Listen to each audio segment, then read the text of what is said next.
Thank you, Madam Acting Deputy President. I rise today to recognise the 75th anniversary of the establishment of the Australian Security Intelligence Organisation, ASIO, marked this month, and to honour the incredible men and women who have quietly worked to keep Australia safe without fanfare or public recognition. Today, ASIO is widely recognised for the indispensable role it has in protecting Australia from threats such as terrorism, espionage and foreign interference, so much so that it's hard to envisage a security apparatus without ASIO as one of its central pillars. But this was indeed the case 75 years ago. Following the end of the Second World War in 1945, the high-profile defection of a Soviet spy, Igor Gouzenko, revealed the workings of a Soviet spy ring in Canada. Media coverage of his evidence ignited public debate in Australia about our security against the threat of communist subversion and led to criticism of the government's approach to national security. The reality was that ASIO's immediate precursor, the Commonwealth Investigation Service, was grossly underprepared for the threat of Soviet espionage.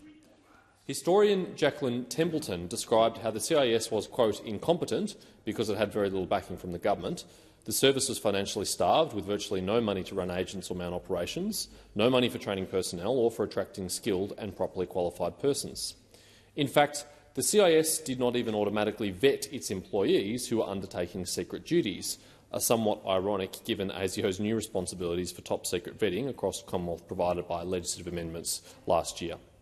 This meant that the CIS was fundamentally ill-equipped to detect and disrupt Soviet espionage in Australia, a fact not helped by the general naivety in the Australian government at the time, driven by a perception that Australia was relatively untouched by these far-off threats.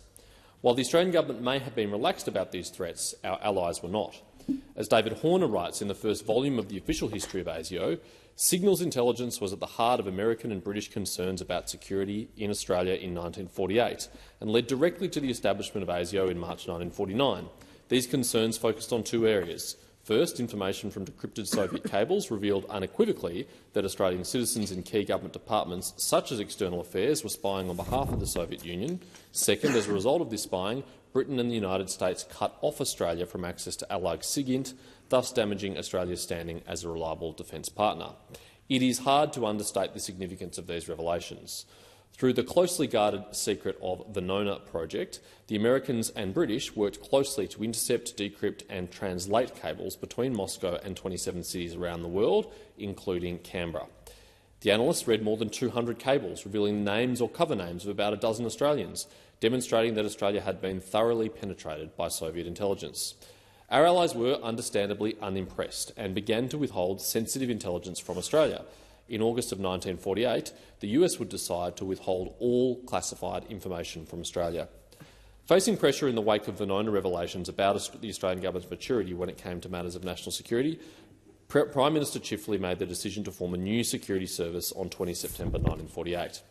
The following year, Chifley informed Parliament that a great increase in the Australian security task and responsibilities has made it necessary to re-establish a separate security service, and that Mr Justice Reid had been appointed to establish and organise an Australian security service. Prime Minister Chifley issued a directive on 16 March 1949 to formally appointing Reid as the first Director-General of Security, and thus ASIO was born. But this was only the first step in what would be a lengthy and concerted effort to win back the trust of the US and British security agencies. ASIO's first job was to catch the spies which had prompted its own creation, which set it on a path that would ultimately lead to ASIO convincing Vladimir Petrov to seek asylum in Australia, who famously and dramatically defected with his wife Edvika in 1954.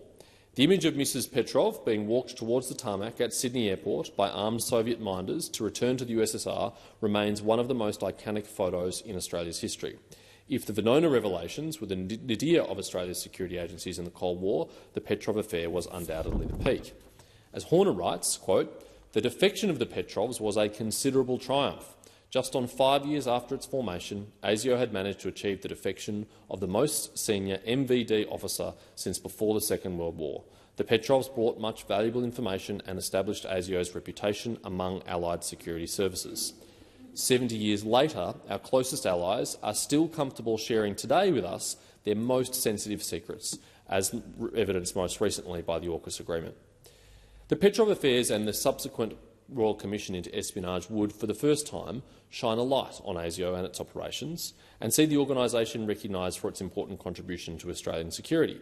The Royal Commission would also serve as a conduit for a series of important reforms which would further bolster ASIO's capabilities and strengthen its legislative foundations. At the behest of the second Director-General of Security, Charles Spry, Prime Minister Menzies introduced the ASIO Bill into Parliament on the 24th of October 1956, which for the first time publicly articulated the functions of ASIO and provided it with statutory authority and protection.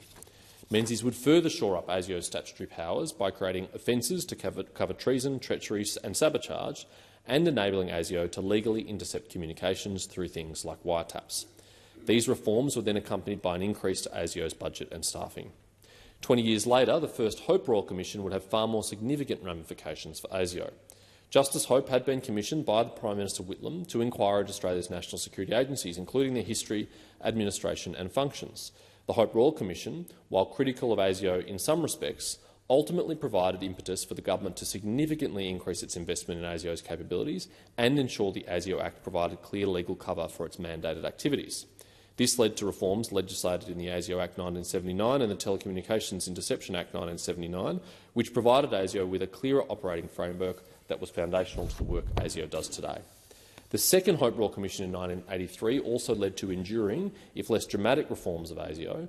Arguably the most significant change was the establishment of an independent office of the Inspector-General of Intelligence and Security, created in part to scrutinise the work of ASIO and other intelligence agencies to ensure their work is lawful. While these reforms were largely driven by ASIO's efforts as they related to counter-subversion, counter-intelligence and counter-espionage, ASIO had to adjust to new operational priorities as the threat of terrorism made its way into Australian shores. While Australia had borne witness to politically motivated violence before, it was February 1978, when a bomb exploded in a garbage bin outside Sydney's Hilton Hotel, that brought the threat of terrorism home to Australians and placed counterterrorism squarely in ASIO's mandate. This mandate would become much more acute in the early 2000s. No Australian who was alive at the time will ever forget the visceral horror of the September 11 attacks or the 2002 Bali bombings, which killed 202 people, including 88 Australians. The former Director-General of Security, Dennis Richardson, recalls 9/11 led to counter-terrorism moving from the periphery of government policy to the centre. Bali brought home the relevance of all of that to Australian security and the security of Australians. This led to a new wave of challenges for ASIO, and as the rise of the ISIL caliphate in the Middle East saw Australians travel overseas to fight for terrorist groups who are perpetrating truly abhorrent violence on innocent people around the world. Australia's current national terrorism threat level is possible, after it was lowered from probable in November last year. At the time, ASIO Director-General Mike Burgess reported that there had been 11 terrorist attacks on Australian soil and 21 significant plots detected and disrupted since 2014. But the Director-General has been quick to remind us that possible does not mean negligible, as ASIO continues to investigate individuals who might seek to engage in terrorism in Australia. The terrorist attacks in Israel perpetrated by Hamas on October 7 serves as another reminder of the horrors of violent extremism. These events remind us that we cannot take our social cohesion for granted, and I thank ASIO for the important role it plays in monitoring these developments and their implications for domestic security. 75 years since its creation, combating foreign interference and espionage remains ASIO's principal focus. Just last month, in his annual threat assessment, Director-General Mike Burgess said, "While the terrorism threat level is possible, if we had a threat level for espionage and foreign interference, it would be certain, the highest level on the scale." Many of us were shocked by the revelations in the same speech about an elected politician was prepared to betray our country, but it should not come as a surprise. The DG has been saying for years now that foreign interference and espionage has supplanted terrorism as Australia's principal security threat, and I welcome his disclosure because it has shaken Australia out of its complacency in a similar way the Petrov affair did 70 years ago. The current strategic environment is unprecedented and the threat landscape continues to evolve.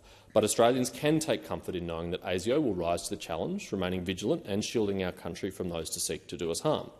On ASIO's 75th anniversary, it is fitting that we recognise the continued sacrifices that the hard-working men and women of ASIO continue to make in service of the safety of their fellow Australians. Thank you for your tireless and often unacknowledged efforts and for the sacrifices you make in your personal lives due to the classified nature of your work. While public praise for your action might be rare, I'm pleased to offer mine, and on behalf of my coalition colleagues, I extend our heartfelt gratitude. We thank you for your service on your 75th anniversary.